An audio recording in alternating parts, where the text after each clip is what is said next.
So there's no doubt, ladies and gentlemen, that Christine, the Stephen King movie from '83, is a cult classic.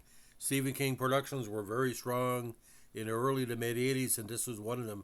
The basic plot is, if you the five people who haven't seen it, the movie follows the changes in the lives of Arnie Cunningham, not Richie Cunningham. His friends and family's teenage enemies have revised a classic red and white 1958 Plymouth Fury named Christine, a car that seems to have a mind of its own and a jealous, possessive personality, which has a bad influence on Arnie. Now, various machinations of the movie, don't want to go in here, don't want to give it away, but the car in question is the star of the movie, although Gordon Paul and some of the other key actors are very strong. It's the car that's the draw.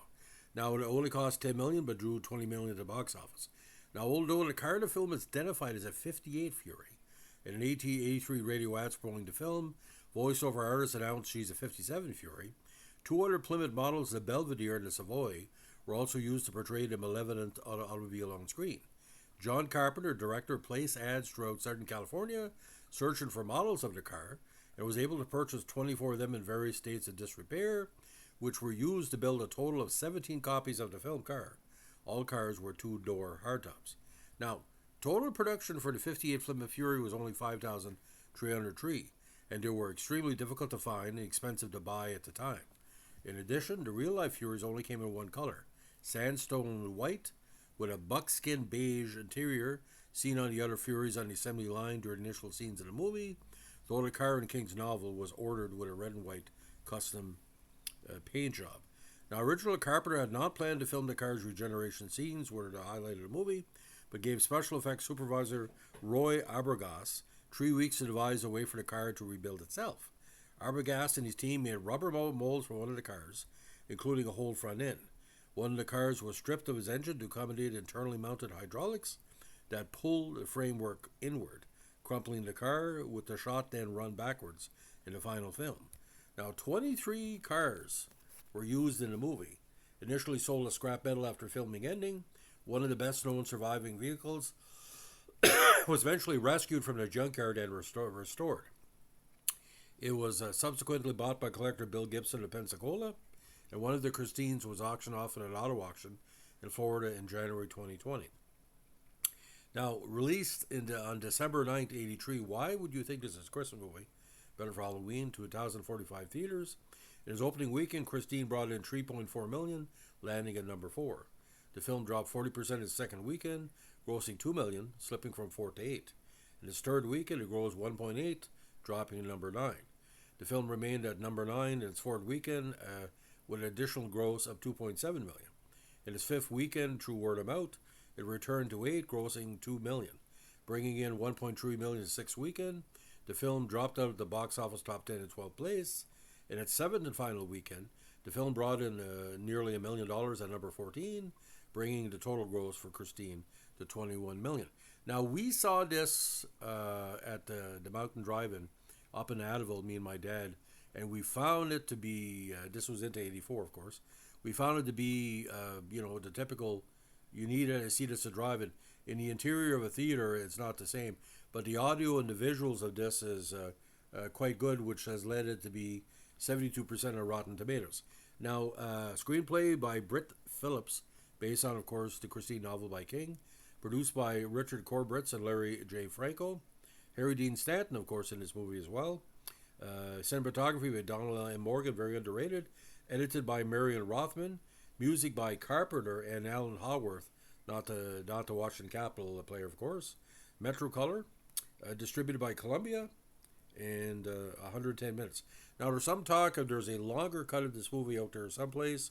Maybe if there's a King aficionado in the group, can fill that in. But Keith Gordon's performance, the future director, is quite strong. Now, producer Richard Corbritz had previously produced the '79 miniseries Salem's Lot, also based on the Stephen King novel. Through producing the miniseries, Corbritz became acquainted with Stephen, who sent him manuscripts of two of his novels, Cujo and Christine. Corbritz purchased the right to Christine after finding himself attracted to the novel's celebration of America's obsession with the motor car. Now, Corbritz's first choice for director was Carpenter, who was initially unavailable owing to two projects. an adaptation of another King novel, Firestarter, and the adaptation of the 1980 Eric van Lusbada novel, The Ninja. However, production delays in these projects allowed Carpenter to accept the director position for Christine. Kobritz and Carpenter had previously collaborated in the 78 TV film Someone's Watching Me. Bill Phillips was Carpenter's choice for writer and was brought in shortly after Carpenter arrived. Carpenter was also joined by special effects supervisor Roy Abergas, who had previously worked with Carpenter in the underrated The Thing from '82. According to Carpenter, Christine was not a film he had planned on directing, saying that he directed the film as a job as opposed to a personal project. He had previously directed The Thing, which had done poorly at the box office and led to critical backlash. Not in Canada, but some of the U.S. Reviewers were mad because the plot of the movie is given away in the first 5 minutes. Carpenter stated upon reading Christine, he felt that it was just very frightening, but it was something I needed to do at the time for my career. Now, King's novel, the source material for Carpenter's film, made it clear that the car was possessed by the evil spirit of its previous owner, Roland de Lebay, whereas the film version of the story shows that the evil spirit of the car manifested itself on the day it was built. Other elements from the novel were altered for the film, particularly the execution of the death scenes, which the filmmakers opted for a more cinematic approach. Well, you're writing for a novel, you're not writing for movies. Now, see, it was a slow build for Stephen King and his productions from Carrie in '76 up until mid-1984. But it was coming to a point every 2 or 3 months there was a new Stephen King movie coming out, or you were hearing through the media that was getting adapted. And you look at Dead Zone, you look at all the different stuff. But I think the reason this is not a woman's movie. This is a total male movie, and you're not going to get many couples who are going to see this movie because it's just too masculine.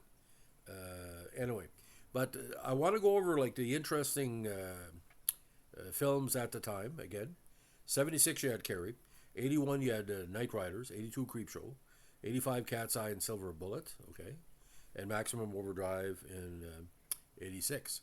Now, The Shining again, Cujo, Dead Zone, Christine, Children of the Corn, Firestarter in '84, Stand By Me in '86. So you're seeing every 3 months there's something new coming out from Stephen King.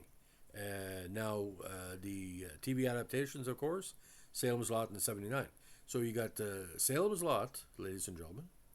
You got Carrie, The Shining, Cujo, The Dead Zone, Christine, Children of the Corn, Firestarter up until '84.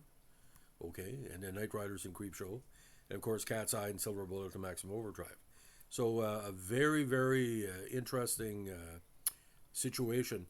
You gotta figure the car aficionados watching that car be destroyed, or several cars be destroyed, was a hard goal. But like I say, even I was going, do you really have to destroy so many cars? So Christine, it's your 2.5 stars out of 4. It's a B-level movie with a little bit of A elements, but good to see Alexandra Paul, a great actress, and Keith Gordon.